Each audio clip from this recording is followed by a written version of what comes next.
ఇవాళ మన మార్కెట్స్ పెరగడానికి కారణం మీకు ఆల్రెడీ తెలిసే ఉంటుంది. కానీ ఇవాళ మార్కెట్ అంతా పాజిటివ్ గా ఉంది కదా అని ఇవాళ జరిగిన నెగిటివ్ ని మన మార్కెట్ పరంగా ఉన్న ఇంపార్టెంట్ నెగిటివ్ ని నెగ్లెక్ట్ చేయడానికి లేదు. సో మార్కెట్ ఎందుకు పెరిగింది ఇవాళ, నిన్న జరిగిన ఫెడ్ కామెంట్స్ డీటెయిల్డ్ గా ఫస్ట్ మాట్లాడుకుంటూ ఇవాళ మార్కెట్ రిలేటెడ్ గా డెవలప్ అయిన ఫర్దర్ ఫ్రెష్ నెగిటివ్ ఏంటి, అది ఇండియన్ మార్కెట్ పరంగా ఉంటూ ఎలాంటి ఇంపాక్ట్ ని క్రియేట్ చేస్తుంది, అండ్ రీసెంట్ టైమ్స్ లో బంగారం కంటే వెండి ఎక్కువగా పెరుగుతుంది అనుకుంటున్నామా? ఈ ఫెడ్ వాళ్ళు రేట్ కట్ చేశాక కూడా గమనిస్తే బంగారం 10 గ్రాములకి 24 క్యారెట్లది 1100 రూపీస్ పెరిగితే సిల్వర్ ఏకంగా 5000 రూపాయలు పెరిగింది. దీని బ్యాక్ ఉంటున్న రీజన్స్ ఏంటి, ఈ సిల్వర్ పెరుగుతుంటే ఏ స్టాక్ కి లాభం, ఈ డీటెయిల్స్ ని మాట్లాడుకుంటూ యుఎస్ వాళ్ళు వెనిన్జులా కోస్ట్ లో ఒక పెద్ద ఆయిల్ ట్యాంకర్ ని సీజ్ చేశారన్నారు. అది క్రూడ్ ఆయిల్ మీద ఇంపాక్ట్ ని చూపిస్తుంది. అది ఓవరాల్ మార్కెట్ మీద ఎలాంటి ప్రభావం ఉంటుందో మాట్లాడుకుంటూ ఎఫ్ఐస్ ఒక selling. US India trade deal పరంగా చీఫ్ ఎకనామిక్ అడ్వైజర్ నాగేశ్వరన్ గారు ఒక కామెంట్ చేశారు. కానీ దానికి కొంత టైం తర్వాత కేంద్ర మంత్రి పీయూష్ గోయల్ గారు దానికి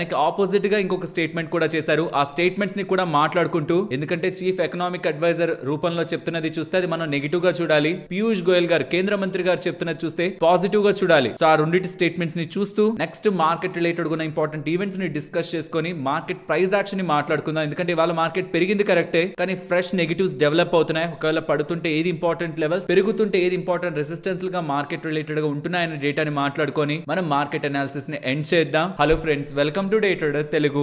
good evening. First US fed related గా ఉన్న డేటా, ఎందుకు ఇవాళ మార్కెట్ పెరిగిందనే దాని గురించి మాట్లాడుకుందాం. నిన్న మీరు ఏదైతే అన్నారో మార్కెట్ ఎక్స్పెక్ట్ చేస్తుంది 25 బేసిస్ పాయింట్స్ కట్ ఎక్స్పెక్ట్ చేస్తుంది అన్నారు, అదే కదా ఫెడ్ వాళ్ళు ఇచ్చారు. దానికి మార్కెట్ ఎందుకు సర్ప్రైజ్ అవ్వాలి? ఇన్ఫాక్ట్ ఇవాళ మార్నింగ్ 3:30 ప్రెస్ కాన్ఫరెన్స్ అయిపోయింది. వాళ్ళు ఇంట్రెస్టింగ్ డేటాను రిలీజ్ చేశారు. జీడిపి పరంగా, పీసీ ఇన్ఫ్లేషన్ పరంగా, కమింగ్ టైమ్స్ లో డాట్ ప్లాట్స్ ఇవన్నిటిని రిలీజ్ చేశారు. ఆ డేటా అంతటిని అనాలిసిస్ చేసిన తర్వాత ఆ పాయింట్స్ ని మీకు పెడుతూ overall it's better than expected from market view అని కూడా ఒక ఎండ్ నోట్ ని కూడా మీకు ఆ డేటాలో షేర్ చేశాను. మార్కెట్ అనుకున్నదే వాళ్ళు షేర్ చేశారని ప్రైమరీగా మీకు డేటాను చూస్తే తెలిసిపోతుంది. లైక్ 25 బేసిస్ పాయింట్స్ కట్ చేశారు, వడ్డీ రేట్ ని 25 బేసిస్ పాయింట్స్ కట్ చేశారు. మార్కెట్ లో 89% అంచనా, ఈవెంట్ కి ముందు 89% అంచనా రేట్ కట్ ఉంటుంది 25 బేసిస్ పాయింట్స్ అని. కానీ నిన్న చెప్పాను హాకిష్ గా మాట్లాడతారు, నెగిటివ్ గా మాట్లాడతారని మార్కెట్ ఎక్స్పెక్ట్ చేస్తుంది. బట్ తను నెగిటివ్ గా మాట్లాడలేదు. తను ఏం చెప్పారు తెలుసా? ట్రంప్ వేసిన టారిఫ్ రిలేటెడ్ గా ఉన్న ఈవెంట్ ని తీసేస్తే ఇన్ఫ్లేషన్ వాళ్ళు అనుకున్న దగ్గరే ఉందని. సో ఇన్ఫ్లేషన్ కి ట్రంప్ వేస్తున్న టారిఫ్లే ప్రధానమైన కారణం. అది కానీ పోయాయంటే ఇన్ఫ్లేషన్ కంట్రోల్లోనే ఉందని, జాబ్ మార్కెట్ కూల్ ఆఫ్ అయిందని, మీ జాబ్స్ ఇంపాక్ట్ అయ్యాయని, అండ్ కమింగ్ టైమ్స్ లో జీడిపి ప్రొజెక్షన్స్ ని పెంచుతూ గతంలో సెప్టెంబర్ ఫెడ్ మీటింగ్ లో చెప్పిన దానికంటే యుఎస్ రిలేటెడ్ గా గ్రోత్ ప్రొజెక్షన్స్ ని పెంచుతూ ఏఐ రిలేటెడ్ గా జాబ్స్ మీద టెంపరరీ ఇంపాక్ట్ ఉంది, కానీ అదేం బిగ్ ఇంపాక్ట్ కాదు. మీన్స్ అదే మేజర్ ప్రాబ్లం కాదు అన్ఎంప్లాయ్మెంట్ కి. థింగ్స్ సార్ట్ అవుట్ అవుతాయనే ఒక ఆశాభావాన్ని వ్యక్తం చేస్తూ మార్కెట్ రిలేటెడ్ గా కావాల్సిన రేట్ కట్టిస్తూ ఇన్ఫ్లేషన్ పరంగా కూడా భయపెట్టే స్టేట్మెంట్స్ చేయకుండా, ట్రంప్ టారిఫ్లు కానీ వేయకపోతే Q1 లో కానీ పెద్దగా వేయకపోతూ ఉంటే ఇన్ఫ్లేషన్ కంట్రోల్లోనే ఉంటుందనే ఒక కాన్ఫిడెన్స్ ని బిల్డ్ చేస్తూ జాబ్ మార్కెట్ ని సపోర్ట్ చేయడానికి రేట్ కట్ తో పాటు ఇది మార్కెట్ ఎక్స్పెక్ట్ చేయలేదు. $40 బిలియన్ కి సంబంధించిన ఇక్కడ మెన్షన్ చేశాను చూడండి, యుఎస్ ట్రెజరీ బిల్స్ ని 30 డేస్ ఇంకొక నెల రోజుల నుంచి స్టార్ట్ చేస్తాను కొనడం. అంటే స్టార్ట్ చేస్తానంటే తను కాదు, ఫెడ్ అక్కడ సెంట్రల్ బ్యాంక్ మార్కెట్ నుంచి బాండ్స్ ని, గవర్నమెంట్ బాండ్స్ ని కొనుక్కొని $40 బిలియన్ 30 డేస్ లో. సో ఆ డబ్బులు ఎకానమీలోకి వెళ్తుంది. లిక్విడిటీ మార్కెట్ లో డబ్బులు పెరుగుతాయి. డబ్బులు పెరుగుతున్నాయంటే ఫర్దర్ గా కంపెనీస్ కానీ ఇంకేమైనా కానీ ఎక్స్పాన్షన్స్ వీటన్నిటి పరంగా ఎకానమీ గ్రోత్ పరంగా వెళ్తుంది. కాబట్టి అది మార్కెట్ కి మంచిదిగా మార్కెట్ చూస్తూ మార్కెట్ దీనికి రియాక్ట్ అయింది. ఇక్కడ నుంచి కొంత టైం బ్యాక్ ఇప్పుడు ఏమంటున్నారు, మార్కెట్ నుంచి బాండ్స్ ని కొంటానంటున్నారు. అంటే మార్కెట్ లోకి డబ్బులు ఇస్తానంటున్నారు, బాండ్స్ తీసుకొని డబ్బులు ఇస్తానంటున్నారు. కానీ ఇక్కడ నుంచి కరెక్ట్ గా కొన్ని నెలల క్రితం మార్కెట్ లోంచి కొనడం కాదు, మార్కెట్ లో అమ్ముతున్నారు. అంటే మార్కెట్ లో ఉన్న డబ్బులు తీసుకుంటున్నారు. ఇప్పుడు షిఫ్ట్ చేశారు. జస్ట్ డిసెంబర్ స్టార్టింగ్ లోనే ఆ యాక్టివిటీని ఆపారు. మార్కెట్ లో బాండ్స్ అమ్మడాన్ని, మార్కెట్ కి నెగిటివ్ గా ఈవెంట్ ని ఆపారు. Within the no time, అసలు యాక్చువల్ గ్యాప్ తీసుకుంటారు, మార్చ్ వరకు అలాంటి యాక్టివిటీ ఉండదు అనుకున్నారు. కానీ within the no time, means short time లోనే ఫర్దర్ గా కూడా బాండ్స్ ని మార్కెట్ లో కొనుక్కుంటూ డబ్బుల్ని ఇస్తాను అని చెప్తుండడం మార్కెట్ దీనికి పాజిటివ్ గా సర్ప్రైజ్ అయింది. కాబట్టి ఈ ఎలిమెంట్ ని చూసిన తర్వాతే ఎస్ ఇది ఓవరాల్ మార్కెట్ రిలేటెడ్ గా పాజిటివ్ అనేలా, బెటర్ దాన్ ఎక్స్పెక్టెడ్ ఉందనేలా మీకు నేను స్టేట్మెంట్ చేశాను. మరి నిజంగా అంత పాజిటివ్ అయితే ఎత్తడం గ్యాప్ అప్ అవ్వాలి కదా. మీరు చెప్తున్నారు ఫెడ్ ఈవెంట్ ఏదో మంచిగా వచ్చిందని. ఎందుకు మార్కెట్ స్టార్టింగ్ లో స్ట్రగుల్ అయింది, నెగిటివ్ గా వెళ్ళింది, స్ట్రగుల్ అయింది. దేనికి స్ట్రగుల్ అయింది? ఇదే మార్కెట్ రిలేటెడ్ గా ఇవాళ ఇంపార్టెంట్ ఎలిమెంట్ మీరు ఇక్కడ అబ్జర్వ్ చేశారంటే, రూపీ ఇవాళ లోయెస్ట్ పాయింట్ కి వెళ్ళిపోయింది. 90 రూపీ 47 పైస్. $1 కి 90 రూపీ 47 పైస్. ఇప్పటి వరకు వెళ్ళలేదాలు. ఇవాళ ఫ్రెష్ లోని హిట్ చేసింది. ఈ మధ్య కాలంలో 90 అబోవ్ వెళ్ళి మళ్ళీ 90 బిలో వచ్చి మళ్ళీ 90 అబోవ్ వెళ్ళి ఎక్కడో స్ట్రగుల్ అవుతూ ఒక దగ్గర ఆగుతుందిలే అనుకుంటే అది ఫ్రెష్ లోని హిట్ చేస్తూ ఉండడం. ఇక అది ఎక్కడ ఆగుతుంది? అవుతుంది 91 92 అలా వెళ్ళిపోతుంటే మార్కెట్స్ కి మంచిది కాదది. ఇవాళ పెరుగుండొచ్చు ఫెడ్ వాళ్ళ కారణంగా, బట్ మార్కెట్ రిలేటెడ్ గా మన రూపీ నిజంగా ఇంత డిప్రిషియేట్ దట్టు ఇంత ఫాస్ట్ గా అయిపోతుండడం మంచి విషయం కాదు. బట్ దీనికి కారణం మీకు తెలుసు, మన ఎక్స్పోర్ట్స్ తగ్గడానికి ప్రధానమైన కారణం యుఎస్ రిలేటెడ్ గా ఉన్న ఇండియా ట్రేడ్ డీల్. బికాస్ మనం ఇతర కంట్రీస్ తో అంత సత్సంబంధాలు ఏమి అంత స్ట్రాంగ్ గా ఎక్స్పోర్ట్ చేసి అలా పెట్టుకోలేదు. ఈ మధ్యకాలంలో మనం చాలా డీల్స్ కుదుర్చుకుంటున్నట్లే కనిపిస్తుంది, బట్ అది కాంక్రీట్ గా మన ఫారెక్స్ రిజర్వ్స్ ని ఆర్ ఈ ఎక్స్పోర్ట్స్ ఇంపోర్ట్స్ ని ఇన్ఫ్లుయెన్స్ చేసే లాంటిది కాదు. యుఎస్ మనకి చాలా ఇంపార్టెంట్ ట్రేడ్ పార్ట్నర్. సో దాని రిలేటెడ్ గా మనకి ఇంపార్టెంట్ అప్డేట్ కూడా వస్తుంది. Economic adviser, chief economic advisor Nageswaran గారు ఉన్నారా, తను ఏమంటున్నారో తెలుసా? ఇప్పటి వరకు మనం ఏం విన్నాం, ట్రేడ్ డీల్ అంటే డిసెంబర్ లోపు అయిపోతుంది, ఈ 2025 ఎండింగ్ లోపు అయిపోతుంది అని కదా. కానీ తను 2026 మార్చ్ కి అవుతుంది అంటున్నారు. అసలు ఇది కూడా మార్కెట్ రిలేటెడ్ గా నెగిటివే. ఇది కూడా స్టార్టింగ్ లో మార్కెట్ ని ఇన్ఫ్లుయెన్స్ చేసిన దాంట్లో దీని రోల్ కూడా ఉంది. ఇవాళ యాక్చువల్ గా మార్కెట్ పడితే సాలిడ్ రీజన్స్ ఈ రెండు కూడా. రూపీ ఫర్దర్ గా వీక్ అయిపోతుంది బికాస్ ఆఫ్ ఈ స్టేట్మెంట్స్. ఇంకా మార్చ్ వరకు వెళ్ళిపోతున్నాం అనే భయాందోళనలు మార్కెట్ లో నెలకొంటాయి. ఇంకా రూపీ ఎంత డిప్రిషియేట్ అయిపోతుందనే పెయిన్ మార్కెట్ లో ఫీల్ అవ్వాలి. కానీ ఇవాళ మార్కెట్ అలా జరగలేదు. ప్రాబబుల్లీ రెండు రీజన్స్ అవ్వాలి. Fed strong impact, buying activity FIs దగ్గర నుంచి ఏదైనా కనిపించుండాలి, ఆర్ ఇవన్నీ మార్కెట్ ఆల్రెడీ అనుకుంటూనే ఉంది డిలే అవుతుందని కూడా మార్కెట్ అనుకుని రూపీ డిప్రిషియేట్ అయింది. ఇప్పుడు కొత్తగా అప్డేట్ వచ్చినా మార్కెట్ ఏం సర్ప్రైజ్ అవ్వట్లేదేమో. ఈ రెండు కారణాలతో ఇవాళ మార్కెట్ పెరుగుండొచ్చు. మనకి మొదటిదే కారణం ఫెడ్ కారణంగానే పెరిగింది అనేది ఎప్పుడు క్లారిటీ వస్తుందంటే నెక్స్ట్ 2-3 సెషన్స్ లో రూపీ ఇంపాక్ట్ మార్కెట్ మీద కనిపించి మళ్ళీ కూల్ ఆఫ్ అయిపోతే జస్ట్ ఇది ఫెడ్ రిలేటెడ్ ఈవెంట్ అనుకోవాలి. ఇంకొక 2-3 ట్రేడింగ్ సెషన్స్ కూడా రూపీ ఫర్దర్ గా వీక్ అవుతుంటే కూడా మార్కెట్ దానికి పట్టించుకోకుండా పెరుగుతూనే ఉందంటే రూపీ రిలేటెడ్ గా ఫ్యాక్టర్ మార్కెట్ డిజాల్వ్ చేసుకుందనేలా మనం పాజిటివ్ హోప్ నుంచొచ్చు. అది చాలా ఇంపార్టెంట్ మార్కెట్ కి. బికాస్ నాకు ఈ రూపీ రిలేటెడ్ గా 90 రూపీ మళ్ళీ టచ్ అవుతూ మళ్ళీ ఇవాళ ఆల్ టైమ్ లో కొడుతూ 90 రూపీ 47 పైస్ కి వెళ్తుండడం, దీన్ని మార్కెట్ ఎలా ట్రీట్ చేస్తుంది కమింగ్ టైమ్స్ లో అన్నది, specially banks, small caps, mid caps ఎలా ట్రీట్ చేస్తాయన్నది మనం అబ్జర్వ్ చేయాల్సి ఉంటుంది. రీసెంట్ టైమ్స్ లో జరిగిన ప్రతిసారి వాటిల్లో మంచిగా మనకి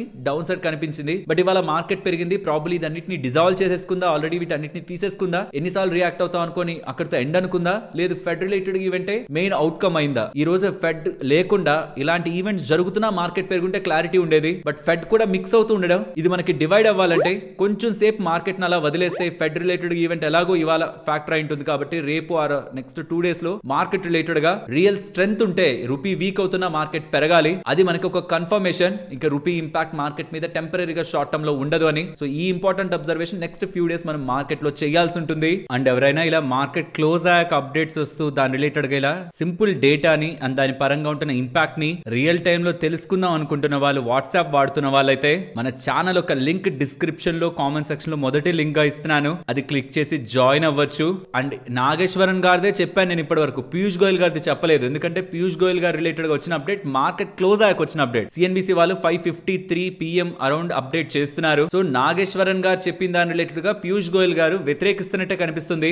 ఏ బేసిస్ మీద చీఫ్ ఎకనామిక్ అడ్వైజర్ కామెంట్స్ చేశారో తనకి తెలియదని, మంచిగానే నెగోసియేషన్స్ జరుగుతున్నాయని, సబ్స్టాన్షియల్ గా discussions over the several rounds వెళ్తున్నాయని, ఇద్దరి మధ్యలో ట్రేడ్ డీల్ జరుగుతుంది. ఎప్పుడు ఇద్దరికి బెనిఫిట్ ఉంది అన్నప్పుడు, డెడ్ లైన్ బట్టి జరగదు. సో ఆ డెడ్ లైన్ మార్చ్ అనేది కరెక్ట్ కాదని ఎలా తను చెప్పాలనుకుంటున్నారు. బికాస్ రూపీ ఫర్దర్ గా వీక్ అవుతుండడం ఈ కామెంట్స్ చేస్తుండొచ్చు. మరి దీనికి రూపీ ఎలా రియాక్ట్ అవుతుంది అనేది విత్ టైం మనకు అర్థమవుతుంది. నెక్స్ట్ సిల్వర్ మీరు గమనించవచ్చు, మన తెలుగు న్యూస్ ప్లాట్ఫామ్స్ లో కానీ గ్లోబల్ గా కానీ రికార్డ్ స్థాయిలో సిల్వర్ పెరుగుతుందనేలా మీకు కనిపిస్తుంది. నిన్నటి వీడియోలోనే చెప్పాను ఎందుకు సిల్వర్ రిలేటెడ్ గా ఇంపార్టెంట్ ఫ్యాక్టర్స్ ప్లే అవుతున్నాయి, స్పెషల్ గా ఉంటున్న ఫ్యాక్టర్స్ ఏంటి. అండ్ ఈవెన్ సిల్వర్ వోల్టాలిటీ గురించి కూడా చెప్పాను. అది పెరగడం అలానే ఉంటుంది, పడినా అలానే పడుతూ ఉంటుంది, కన్సాలిడేట్ అవుతుంటుంది. అది గుర్తుంచుకున్న తర్వాతే దాంట్లో పెట్టుబడి చెయ్యాలా లేదా అని ఆ డెసిషన్ తీసుకోవాలి. Silver is most volatile than gold. లాభాలు అలానే ఉంటాయి, కన్సాలిడేట్ అవుతున్నప్పుడు ఆ వోలటాలిటీ కూడా సిల్వర్ లో అలానే ఉంటుంది. అండ్ నేను నిన్న చెప్పిన రీజన్స్ కాకుండా సిఎన్బిసి రిలేటెడ్ గా చూసినప్పుడు ఇంకొక ఫ్యూ రీజన్స్ వాళ్ళు యాడ్ చేస్తున్నారు. ఫెడ్ వాళ్ళు రేట్ కట్ చేశారు కాబట్టి సిల్వర్ పెరుగుతుంది అంటున్నారు. మరి అయితే గోల్డ్ కూడా అలానే పెరగాలి, బట్ గోల్డ్ కంటే సిల్వర్ ఎక్కువ పెరుగుతుంది. నిన్నటి వీడియోలో యూఎస్ రిలేటెడ్ గా రీజన్స్ చెప్పాను కదా, జియోలాజికల్ సర్వే వాళ్ళు క్రిటికల్ మినరల్ లిస్ట్ లో యాడ్ చేశారు. ట్రేడ్ ప్యాక్ట్ రిలేటెడ్ గా కూడా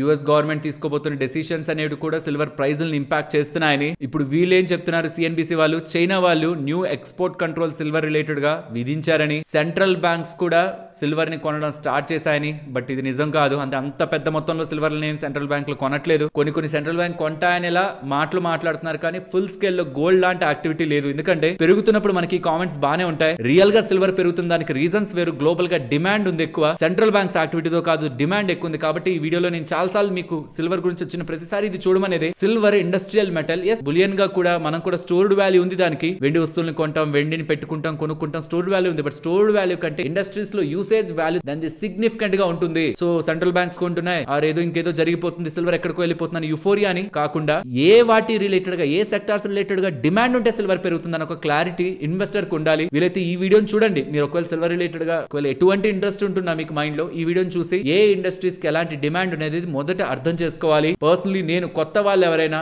బంగారంలో పెట్టుబడి పెట్టాలా, సిల్వర్ లో పెట్టుబడి పెట్టాలా ఫర్ ద లాంగ్ టర్మ్, చాలా టైం పీరియడ్ కనుకుంటే ఆ రెండిట్లో ఒకటే చెప్పాలంటే మాత్రం వాలటాలిటీ తక్కువ ఉండాలంటే బంగారమే. ఈ రోజు అది పెరగకపోవచ్చు పెద్ద సిల్వర్ లా, కానీ పెరిగిన తర్వాత కూడా పడాల్సిన రోజు అది మరీ సిల్వర్ లాంటి వాలటాలిటీతో కాకుండా స్టెబిలిటీని ఇస్తూ ప్రశాంతతనిస్తుంది. Like small caps, mid caps versus large cap లా. Large cap is gold, small cap, mid caps ఎప్పుడు సిల్వర్. ఇది ఎప్పటికీ గుర్తుంచుకోండి. అండ్ సిల్వర్ ఎప్పుడు పెరిగినా గుర్తుంచుకోండి, ఒక్క స్టాక్ దానికి అనుసరించి పెరుగుతూ ఉంటుంది. అది హిందూస్ జింక్. లాస్ట్ టైమ్స్ లో కూడా చెప్పాను, Hindustan Zinc is always related to silver move. పెరుగుతున్నప్పుడే కాదు, పడుతున్నప్పుడు కూడా అలానే ఉంటుందన్న విషయాన్ని గుర్తుంచుకోవాలి. అలాగే యుఎస్ కి సంబంధించిన ట్రూప్స్, అంటే యుఎస్ కి సంబంధించిన దళాలు ఈ వెనిజులా కోస్ట్ దగ్గర పెద్ద ఆయిల్ ట్యాంకర్ ని సీజ్ చేశారు అనగానే వెంటనే క్రూడ్ ఆయిల్ కొంత పెరిగే ప్రయత్నం జరిగింది. యూజువల్ గా క్రూడ్ ఆయిల్ పెరగడం, ఒక లిమిట్ కి మించి పెరగడం ఇండియన్ మార్కెట్స్ కి మంచిది కాదు. నెక్స్ట్ ఒరాకిల్ వాళ్ళు నెంబర్స్ ని పోస్ట్ చేశారు. రెవెన్యూ బానే ఉంది, ఆర్డర్స్ బానే ఉన్నాయి, కానీ దాని రియలైజేషన్స్ పరంగా మనీ రావడం మాత్రం తక్కువ అవుతుండడం పేపర్ మీద ఉందే కానీ రియాలిటీలో అది వర్క్ అవుతుందా లేదా,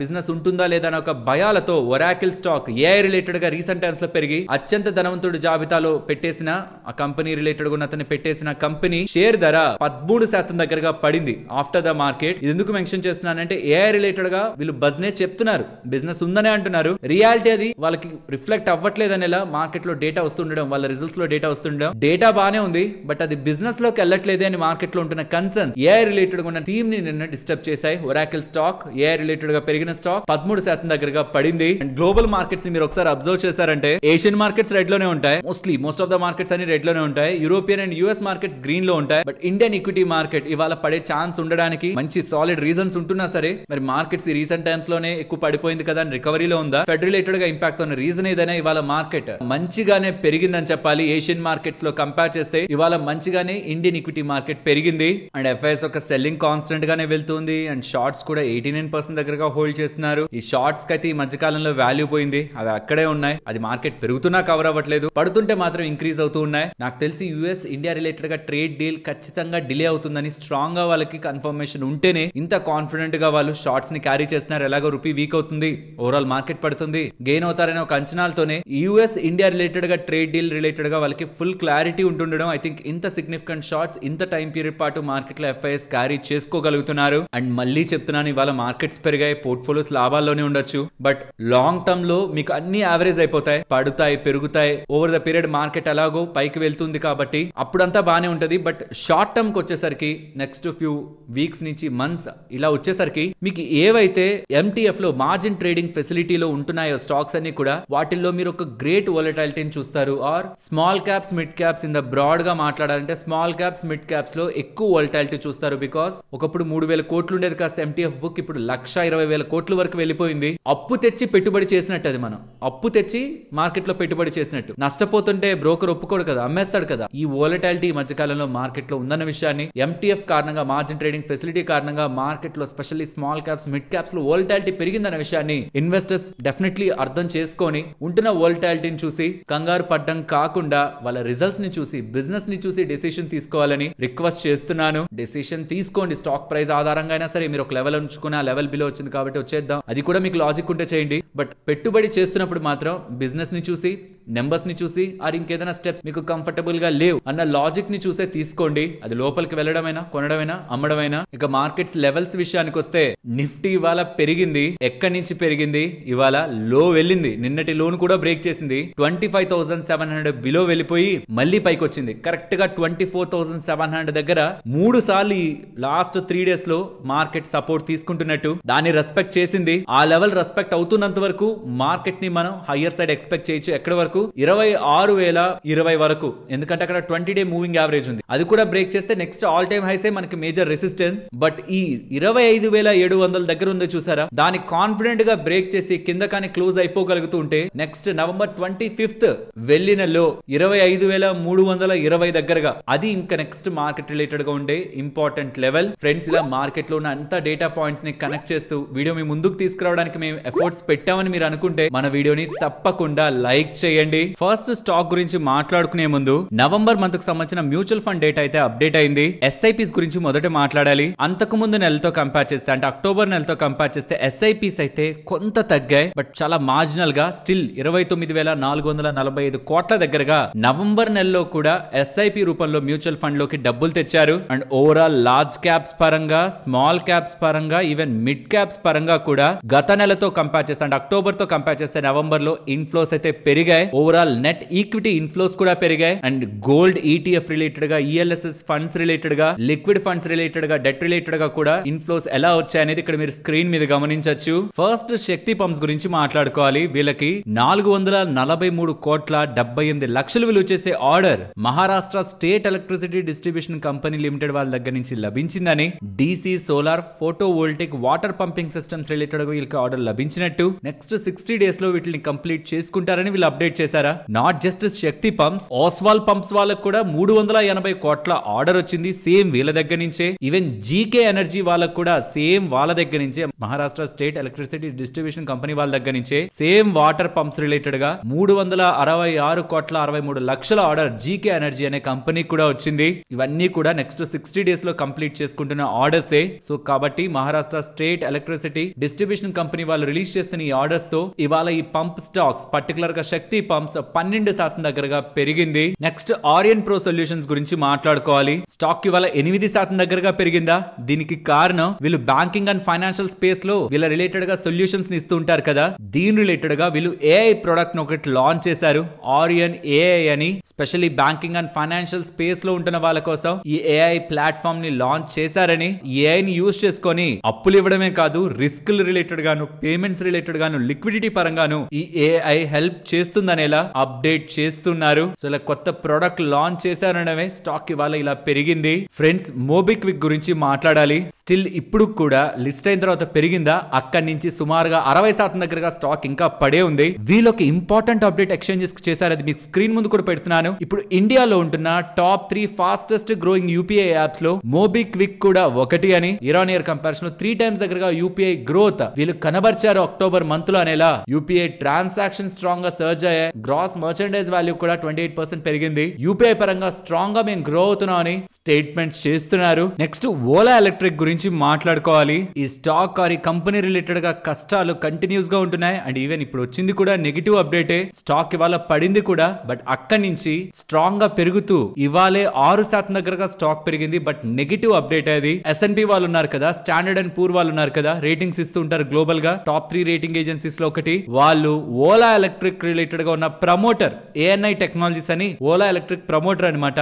ఆ కంపెనీకి సంబంధించిన రేటింగ్ ని CCC+ నుంచి CCC- కి కట్ చేస్తూ నెగిటివ్ అవుట్లుక్ ఇచ్చారు. కంటిన్యూస్ గా క్యాష్ ని బర్న్ చేస్తూ, లిక్విడిటీ వీక్ చేసుకుంటూ, high risk of business related గా మూవ్ అవుతూ ఉంది. కాబట్టి వాళ్ళ పేరెంట్ కంపెనీ ఇలా చేసినట్టు వాళ్ళు అప్డేట్ చేస్తుండడం ఓలా ఎలక్ట్రిక్ పరంగా నెగిటివే. స్టాక్ కూడా పడింది కూడా, ఇవాళ ఆల్ టైమ్ లోకి వెళ్ళింది. బట్ అక్కడి నుంచి ఒక 10% దగ్గరగా పెరిగింది సుమారుగా. ఒకవేళ ఓలా ఎలక్ట్రిక్ కి అండ్ ఏథర్ ఎనర్జీ ఉంది కదా మార్కెట్ లో లిస్టెడ్, ఆ రెండింటి మధ్యలో వాళ్ళ రెవెన్యూస్ కానీ, రెవెన్యూ ఎలా గ్రో అవుతుందని కానీ, వాళ్ళ ప్రాఫిటబిలిటీ ఆర్ నెట్ లాస్ లో ఉంటే అది కానీ, మోస్ట్ ఇంపార్టెంట్ వాళ్ళ మార్జిన్స్ ఎలా ఉన్నాయి, మార్కెట్ క్యాపిటల్ ఎంత, మార్కెట్ షేర్ ఎంత, ఈ డేటా అంతటినీ కూడా ఇక్కడ మీరు స్క్రీన్ మీద గమనించొచ్చు. ఫ్రెండ్స్, ఇప్పుడు నేను మీతో షేర్ చేసిన డేటా మీకు వాల్యుబుల్ గానే అనిపించిందా? అనిపిస్తే మన వీడియోని తప్పకుండా లైక్ చేయండి. ఫ్రెండ్స్, ఈ మధ్య కాలంలో IPOల బజ్ మార్కెట్ లో ఎక్కువ అవుతుంది. సో చాలా కంపెనీస్ ఓవర్ వాల్యుయేషన్స్ లో వస్తున్నాయి. రీటైలర్స్ కూడా క్షమించి వదిలేస్తూ సబ్స్క్రైబ్ చేస్తున్నారు. కానీ ఇక్కడ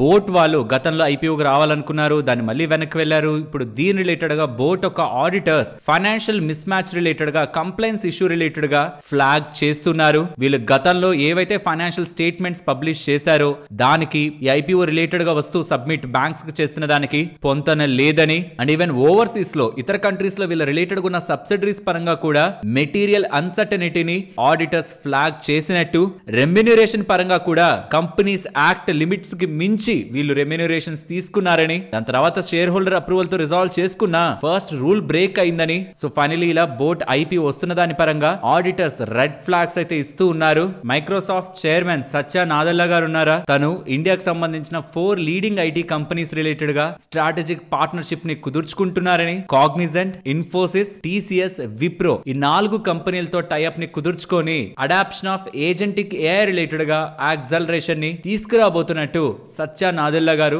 అప్డేట్ చేశారు ఇవాళ. అండ్ ఈవెన్ టీసీఎస్ వాళ్ళు కోస్టల్ క్లౌడ్ అనే కంపెనీ రిలేటెడ్ గా అక్విజిషన్ చేస్తున్నట్టు అప్డేట్ చేశారు. ఇది సేల్స్ ఫోర్స్ పరంగా ఉన్న consulting company, global company. $700 million పెట్టి ఆల్ ఇన్ క్యాష్ డీల్ ని వీళ్ళు కంప్లీట్ చేశారు. రీసెంట్ టైమ్స్ లో ఇది ఒక మేజర్ అక్విజిషన్. ఇలాంటిదే కావాలి. ఐటీ కంపెనీలు వాళ్ళ దగ్గర ఉన్న క్యాష్ ని వాడుకొని జస్ట్ డివిడెండ్లు ఇచ్చేయడం, బైబ్యాక్లు చేసేయడం ఇలా కాకుండా దాన్ని స్ట్రాటజిక్ గా వాడి రెవెన్యూస్ ని ఇంప్రూవ్ చేసుకొని గ్లోబల్ స్కేల్ లో ఇంప్రూవ్ అయ్యే ప్రయత్నం చేయడం మంచి విషయమే. సేల్స్ ఫోర్స్ కన్సల్టింగ్ గ్లోబల్ గా ఉంటున్న కంపెనీ రిలేటెడ్ గా $700 million బిగ్ డీల్ పెట్టి అక్విజిషన్ అయితే చేశారు.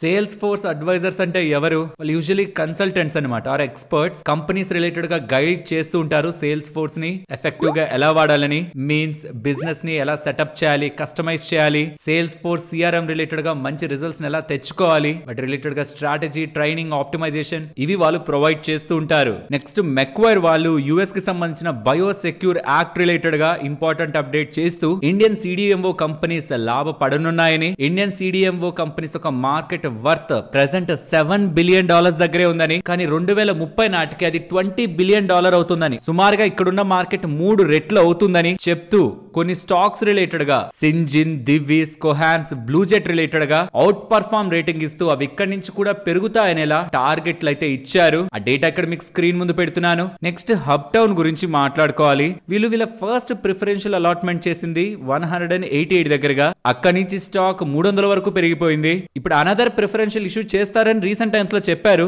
కానీ అది కాల్ ఆఫ్ చేశారు, వెనక్కి లాగేశారు. దీంతో $360 దగ్గరకు వెళ్ళిపోయిన స్టాక్ కాస్త రీసెంట్ టైమ్స్ లో కన్సాలిడేట్ అయి లాస్ట్ 1-2 డేస్ లో స్ట్రాంగ్ గా పడుతూ ఇప్పుడు $200 దగ్గర వరకు ఇవాళ వచ్చింది. సిగ్నిఫికెంట్ గా స్టాక్ పడేసరికి ప్రిఫరెన్షియల్ ఇష్యూ పరంగా ఇన్వెస్టర్స్ బ్యాక్ అవుతూ ఉండడమే ప్రిఫరెన్షియల్ ఇష్యూని విత్ డ్రా చేయడానికి కారణమని. బికాస్ ప్రిఫరెన్షియల్ ప్రైస్ వాళ్ళు పెట్టింది 341 దగ్గర, కానీ ప్రెసెంట్ మార్కెట్ ప్రైస్ 250కి వచ్చేసింది. ఎందుకు కొంటారు ఏ ఇన్వెస్టర్ అయినా 340 పెట్టి? ఓవరాల్ గా మార్కెట్ లోనే 250 దొరుకుతుంటే, కాబట్టి ప్రిఫరెన్షియల్ ఇష్యూని వెనక్కి లాగారు. దాని కారణంగా ఫర్దర్ గా స్టాక్ ప్రైస్ అయితే పడింది. నెక్స్ట్ డిసిఎం శ్రీరామ్, వీళ్ళు బేర్ కార్ప్ సైన్స్ వాళ్ళు ఉన్నారా, వాళ్ళతో ఒక ఎంఓఈ ని కుదుర్చుకున్నారు. అగ్రి ఇన్పుట్స్ రిలేటెడ్ గా, డిజిటల్ అడ్వైజరీ రిలేటెడ్ గా అండ్ సస్టైనబుల్ ఫార్మింగ్ రిలేటెడ్ గా, అంటే advance, sustainable and future ready agriculture related గా బేర్ కార్ప్ సైన్స్ వాళ్ళతో డిసిఎం శ్రీరామ్ వాళ్ళు ఎంఓఈ ని కుదుర్చుకున్నారు. వాల్యూ చైన్ స్ట్రెంథెన్ అవుతుంది in terms of crop solutions కానీ, సీడ్స్ కానీ, plant nutrition and biologics, digital tools related గా కూడా వీళ్ళిద్దరు కాంబినేషన్ తో బిజినెస్ పెరుగుతుందని, సాయిల్ హెల్త్ రిలేటెడ్ గా, కార్బన్ సీక్వెస్ట్రేరియన్ రిలేటెడ్ గా, ఇంటిగ్రేటెడ్ క్రాప్ మేనేజ్మెంట్ రిలేటెడ్ గా కూడా వీళ్ళిద్దరు కలిసి వర్క్ చేయబోతున్నారని, కెమికల్స్ పరంగా ఒక కోఆపరేషన్ ఇద్దరు కనబరుస్తూ గ్రో అవుతారని ఇలా స్టేట్మెంట్స్ చేస్తూ ఉండడమే ఇవాళ స్టాక్ 5% దగ్గరగా పెరిగింది. ఇండిగో వాళ్ళు డిసెంబర్ 3వ తేదీ నుంచి 5వ తేదీ వరకు ఎవరెవరైతే ప్యాసింజర్స్ ఇబ్బందులు పడ్డారో వాళ్ళకి గవర్నమెంట్ ఆల్రెడీ చెప్పిన కంపెన్సేషన్ తో కాకుండా, అంటే దానితో పాటు $10,000 ట్రావెల్ వౌచర్ ఇస్తారని, అది నెక్స్ట్ 12 నెలల లోపు వాడుకోవచ్చని అఫీషియల్ గా ఇలా డిక్లేర్ అయితే చేశారు. Already government compensation depending upon the block time ని బట్టి $5,000 నుంచి $10,000 దగ్గరగా ఉంది. ఇప్పుడు దీనికి ఇంకొక $10,000 కలుస్తూ ఉండడం మంచి విషయమే. ఒక్కసారి మీ ఈమెయిల్ ఐడీస్ ని, మెసేజెస్ ని చెక్ చేసుకోండి. ఆ టైంలో ఇబ్బంది పడిన వాళ్ళు వౌచర్స్ వచ్చి ఉండొచ్చు. సెంట్రమ్ ఎలక్ట్రానిక్స్ వాళ్ళు ఇందిరా వాళ్ళతో టైఅప్ ని కుదుర్చుకున్నారు. ఇందిరా వాళ్ళు ఎవరు అసలు? గ్లోబల్ లీడర్ ఎయిర్ ట్రాఫిక్ పరంగా, డిఫెన్స్ ఎలక్ట్రానిక్ పరంగా, నావిగేషన్ సిస్టమ్స్ పరంగా వాళ్ళొక గ్లోబల్ లీడర్. ఆల్మోస్ట్ ఒక 140 కంట్రీస్ లో ఉంటారు. వాళ్ళతో సెంట్రమ్ ఎలక్ట్రానిక్స్ వాళ్ళు టైఅప్ అయి, అండ్ ఆ టైఅప్ తో ఇందిరా వాళ్ళు మాత్రం వీళ్ళకి టెక్నాలజీ ప్రొవైడ్ చేస్తే, సెంటమ్ వాళ్ళు మాత్రం ఇండిజినియస్ గా ఉన్న మ్యానుఫ్యాక్చరింగ్ అండ్ R&D ని యూజ్ చేసి, తద్వారా వీళ్ళిద్దరూ కలిసి స్ట్రాటజిక్ గా డిఫెన్స్ రిలేటెడ్ గా, నావిగేషన్ సిస్టమ్స్ రిలేటెడ్ గా వర్క్ చేయబోతున్నారని అప్డేట్స్ చేస్తున్నారు. సో ప్రాబబుల్లీ వీళ్ళ వర్క్ బాగుంది అనుకోండి. మినిస్ట్రీ ఆఫ్ డిఫెన్స్ నుంచి, DRDO దగ్గర నుంచి ఆర్డర్స్ లభించే అవకాశం ఉంటుంది. కాబట్టి ఆఫ్టర్ ఈ ఇంపార్టెంట్ అప్డేట్ స్టాక్ లో మనకి పెరుగుదల కనిపించింది. సరే మరి నేనుండనా, మరొక ఇంట్రెస్టింగ్ వీడియోతో మళ్ళీ మీ ముందుకు వస్తాను. అంతవరకు టేక్ కేర్, జై హింద్.